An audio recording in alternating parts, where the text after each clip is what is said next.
नमो भगवते तस्मै कृष्णायादभुतकर्मणे रूपनाम विभेदेन जगत कीर्ति यो यतः सच्चिदानन्दरूपाय विश्वोत्पत्त्यादि हेतवे तापत्रय विनाशाय श्रीकृष्णाय वयं नमः। श्रीमद्भागवत महापुराण अष्टम स्कंध एकादश अध्याय देवासुर संग्राम की समाप्ति।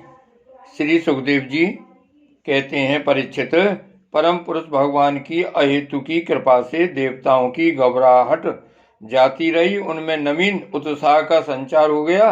पहले इंद्र, वायु आदि देवगण रणभूमि में जिन जिन दैत्यों से आहत हुए थे, उन्हीं के ऊपर अब वे पूरी शक्ति से प्रहार करने लगे। परम ऐश्वर्यशाली इंद्र ने बलि से लड़ते लड़ते जब उन पर क्रोध करके वज्र उठाया, तब सारी प्रजा में हाहाकार मच गया। बलि अस्त्र शस्त्र से सुसज्जित होकर बड़े उत्साह से युद्ध भूमि में बड़ी निर्भयता से डटकर विचर रहे थे। उनको अपने सामने ही देखकर हाथ में वज्र लिए हुए इंद्र ने उनका तिरस्कार करके कहा, मूर्ख, जैसे नट बच्चों की आंखें बांधकर अपने जादू से उनका धन ऐंठ लेता है, वैसे ही तू माया की चालों से हम पर विजय प्राप्त करना चाहता है। तुझे पता नहीं है कि हम लोग माया के स्वामी हैं, वह हमारा कुछ नहीं बिगाड़ सकती। जो मूर्ख माया के द्वारा स्वर्ग पर अधिकार करना चाहते हैं और उसको लांघकर ऊपर के लोकों में भी धाक जमाना चाहते हैं, उन लुटेरे मूर्खों को मैं उनके पहले स्थान से भी नीचे पटक देता हूँ। ना समझ, तूने माया की बड़ी बड़ी चालें चली हैं। देख, आज मैं अपने 100 धार वाले वज्र से तेरा सिर धड़ से अलग किए देता हूँ। तू अपने भाई बंधुओं के साथ जो कुछ कर सकता हो करके देख ले। बलि ने कहा, इंद्र, जो लोग काल शक्ति की प्रेरणा से अपने कर्म के अनुसार युद्ध करते हैं, उन्हें जीत या हार, यश या अपयश अथवा मृत्यु मिलती ही है। इसी से ज्ञानी जन इस जगत को काल के अधीन समझकर न तो विजय होने पर हर्ष से फूल उठते हैं और न तो अपकीर्ति, हार अथवा मृत्यु से शोक के ही वशीभूत होते हैं। तुम लोग इस तत्व से अनभिज्ञ हो। तुम लोग अपने को जय पराजय आदि का कारण कर्ता मानते हो, इसलिए महात्माओं की दृष्टि से तुम शोचनीय हो। हम तुम्हारे मर्म स्पर्शी वचन को स्वीकार ही नहीं करते, फिर हमें दुख क्यों होने लगा। श्री सुखदेव जी कहते हैं, वीर बलि ने इंद्र को इस प्रकार फटकारा। बलि की फटकार से इंद्र कुछ झेप गए। तब तक वीरों का मान मर्दन करने वाले बलि ने अपने धनुष को कान तक खींच खींचकर बहुत से बाण मारे। सत्यवादी देव शत्रु बलि ने इस प्रकार इंद्र का अत्यंत तिरस्कार किया। अब तो इंद्र अंकुश से मारे हुए हाथी की तरह और भी चढ़ गए। बलि का आक्षेप वे सहन न कर सके। शत्रुघाती इंद्र ने बलि पर अपने अमोघ वज्र का प्रहार किया। उसकी चोट से बलि पंख कटे हुए पर्वत के समान अपने विमान के साथ पृथ्वी पर गिर पड़े। बलि का एक बड़ा हितैषी और घनिष्ठ मित्र जम्बासुर था। अपने मित्र के गिर जाने पर भी उनको मारने का बदला लेने के लिए वह इंद्र के सामने आ खड़ा हुआ। सिंह पर चढ़कर वह इंद्र के पास पहुंच गया और बड़े वेग से अपनी गदा उठाकर उनके जत्रु स्थान हसली पर प्रहार किया। साथ ही उस महाबली ने ऐरावत पर भी एक गदा जमाई। गदा की चोट से ऐरावत को बड़ी पीड़ा हुई। उसने व्याकुलता से घुटने टेक दिए और फिर मूर्छित हो गया। उसी समय इंद्र का सारथी मातल 1000 घोड़ों से जुता हुआ रथ ले आया और शक्तिशाली इंद्र ऐरावत को छोड़कर तुरंत रथ पर सवार हो गए। दानव श्रेष्ठ जम ने रणभूमि में मातली के इस काम की बड़ी प्रशंसा की और मुस्कुराकर चमकता हुआ त्रिशूल उसके ऊपर चलाया। मातली ने धैर्य के साथ इस असह्य पीड़ा को सह लिया। तब इंद्र ने क्रोधित होकर अपने वज्र से जम्म का सिर काट डाला। देवर्षि नारद से जम्बासुर की मृत्यु का समाचार जानकर उसके भाई बंधु नमुची बल और पाक झटपट रणभूमि में आ पहुंचे। अपने कठोर और मर्म स्पर्शी वाणी से उन्होंने इंद्र को बहुत कुछ बुरा भला कहा और जैसे बादल पहाड़ पर मूसलाधार पानी बरसाते हैं वैसे ही उनके ऊपर बाणों की छड़ी लगा दी। बल ने बड़े हस्त लाघव से एक साथ ही 1000 बाण चलाकर इंद्र के 1000 घोड़ों को घायल कर दिया। पाक ने 100 बाणों से मताल को और 100 बाणों से रथ के एक एक अंग को छेद डाला। रणभूमि में यह बड़ी अद्भुत घटना हुई कि एक ही बार इतने बाण उसने चलाए। नमुची ने बड़े बड़े 15 बाणों से, जिनमें सोने के पंख लगे हुए थे, इंद्र को मारा और युद्ध भूमि में वह जल से भरे बादल के समान गरजने लगा। जैसे वर्षा काल के बादल सूर्य को ढक लेते हैं वैसे ही असुरों ने बाणों की वर्षा से इंद्र और उनके रथ तथा सारथी को भी चारों ओर से ढक दिया। इंद्र को न देखकर देवता और उनके अनुचर अत्यंत विह्वल होकर रोने चिल्लाने लगे। एक तो शत्रुओं ने उन्हें हरा दिया था और दूसरे अब उनका कोई सेनापति भी न रह गया था। उस समय देवताओं की ठीक वैसी ही अवस्था हो रही थी जैसे बीच समुद्र में नाव टूट जाने पर व्यापारियों की होती है। परंतु थोड़ी ही देर में शत्रुओं के बनाए हुए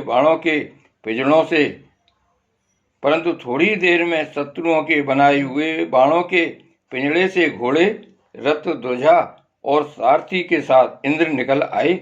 जैसे प्रातःकाल सूर्य अपनी किरणों से दिशा, आकाश और पृथ्वी को चमका देते हैं वैसे ही इंद्र के तेज से सबके सब जगमगा उठे। वज्रधारी इंद्र ने देखा कि शत्रुओं ने रणभूमि में हमारी सेना को रौंद डाला है। तब उन्होंने बड़े क्रोध से शत्रु को मार डालने के लिए वज्र से आक्रमण किया। परीक्षित, उस 8 धार वाले पहने वज्र से उन दैत्यों के भाई बंधुओं को भी भयभीत करते हुए उन्होंने बल और पाक के सिर काट लिए। परीक्षित, अपने भाइयों को मरा हुआ देख नमुची को बड़ा शोक हुआ। वह क्रोध के कारण आपे से बाहर होकर इंद्र को मार डालने के लिए जी जान से प्रयास करने लगा। इंद्र, अब तुम बच नहीं सकते। इस प्रकार ललकारते हुए एक त्रिशूल उठाकर वह इंद्र पर टूट पड़ा। वह त्रिशूल फौलाद का बना हुआ था, सोने के आभूषणों से विभूषित था और उसमें घंटे लगे हुए थे। नमुची ने क्रोध के मारे सिंह के समान गरजकर इंद्र पर वह त्रिशूल चला दिया। परीक्षित, इंद्र ने देखा कि त्रिशूल बड़े वेग से मेरी ओर आ रहा है। उन्होंने अपने बाणों से आकाश में ही उसके हजारों टुकड़े कर दिए और इसके बाद देवराज इंद्र ने बड़े क्रोध से उसका सिर काट लेने के लिए उसकी गर्दन पर वज्र मारा। यद्यपि इंद्र ने बड़े वेग से वह वज्र चलाया था, परंतु उस यशस्वी वज्र से उसके चमड़े पर खरोंच तक नहीं आई। यह बड़ी आश्चर्यजनक घटना हुई कि जिस वज्र ने महाबली बत्रासुर का शरीर टुकड़े टुकड़े कर डाला था, नमुची के गले की त्वचा ने उसका तिरस्कार कर दिया। जब वज्र नमुची का कुछ न बिगाड़ सका तब इंद्र उससे डर गए। वे सोचने लगे कि देवयोग से संसार भर को संशय में डालने वाली यह कैसी घटना हो गई। पहले युग में जब ये पर्वत पांखों से उड़ते थे और घूमते फिरते भार के कारण पृथ्वी पर गिर पड़ते थे, तब प्रजा का विनाश होते देखकर इसी वज्र से मैंने उन पहाड़ों की पांखें काट डाली थीं। त्वष्टा की तपस्या का सार ही बत्रासुर के रूप में प्रकट हुआ था। उसे भी मैंने इसी वज्र के द्वारा काट डाला था। और भी अनेकों दैत्य जो बहुत बलवान थे और किसी अस्त्र शस्त्र से जिनके चमड़े को भी चोट नहीं पहुंचाई जा सकती थी, इसी वज्र से मैंने मृत्यु के घाट उतार दिए थे। वही मेरा वज्र मेरे प्रहार करने पर भी इस तुच्छ असुर को न मार सका, अतः अब मैं इसे अंगीकार नहीं कर सकता। यह ब्रह्म तेज से बना हुआ है तो क्या हुआ, अब तो निकम्मा हो चुका है। इस प्रकार इंद्र विषाद करने लगे। उसी समय यह आकाशवाणी हुई, यह दानव न तो सूखी वस्तु से मर सकता है न गीली से। इसे मैं वर दे चुका हूँ कि सूखी या गीली वस्तु से तुम्हारी मृत्यु न होगी। इसलिए इंद्र, इस शत्रु को मारने के लिए अब तुम कोई दूसरा उपाय सोचो। उस आकाशवाणी को सुनकर देवराज इंद्र बड़ी एकाग्रता से विचार करने लगे।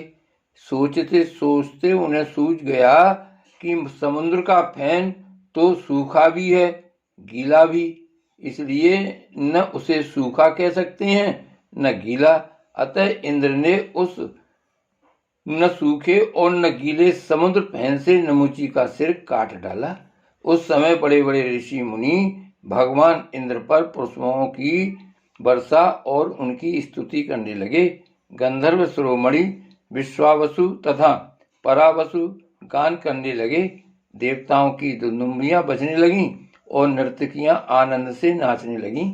इसी प्रकार वायु, अग्नि, वरुण आदि दूसरे देवताओं ने भी अपने अस्त्र शस्त्रों से विपक्षियों को वैसे ही मार गिराया जैसे सिंह हरिणों को मार डालते हैं। परीक्षित, इधर ब्रह्मा जी ने देखा कि दानवों का तो सर्वथा नाश हुआ जा रहा है। तब उन्होंने देवर्षि नारद को देवताओं के पास भेजा और नारद जी ने वहां जाकर देवताओं को लड़ने से रोक दिया। नारद जी ने कहा, देवताओं, भगवान की भुजाओं की छत्र छाया में रहकर आप लोगों ने अमृत प्राप्त कर लिया है और लक्ष्मी जी ने भी अपनी कृपा कोर से आपकी अभिवृद्धि की है। इसलिए आप लोग अब लड़ाई बंद कर दें। श्री सुखदेव जी कहते हैं, देवताओं ने देवर्षि नारद की बात मानकर अपने क्रोध के वेग को शांत कर लिया और फिर वे सब के सब अपने लोक स्वर्ग को चले गए। उस समय देवताओं के अनुचर उनके यश का गान कर रहे थे। युद्ध में बचे हुए दैत्यों ने देवर्षि नारद की सम्मति से वज्र की चोट से मरे हुए बलि को लेकर अस्ताचल की यात्रा की। वहां शुक्राचार्य ने अपनी संजीवनी विद्या से उन असुरों को जीवित कर दिया जिनके गर्दन आदि अंग कटे नहीं थे, बच रहे थे। शुक्राचार्य के स्पर्श करते ही बलि की इंद्रियों में चेतना और मन में स्मरण शक्ति आ गई। बलि यह बात समझते थे कि संसार में जीवन मृत्यु, जय पराजय आदि उलटफेर होते ही रहते हैं। इसलिए पराजित होने पर भी उन्हें किसी प्रकार का खेद नहीं हुआ। श्री भागवत भगवान की जय। श्री वल्लभाधीश की जय। श्री गोवर्धननाथ की जय। परम दया श्री श्याम स्वरूप यमुने महारानी की जय। परम दयाल श्री गोसाई जी की जय। श्री गोकुलनाथ की जय। जय जय श्री गोकुलेश, जय जय श्री गोकुलेश।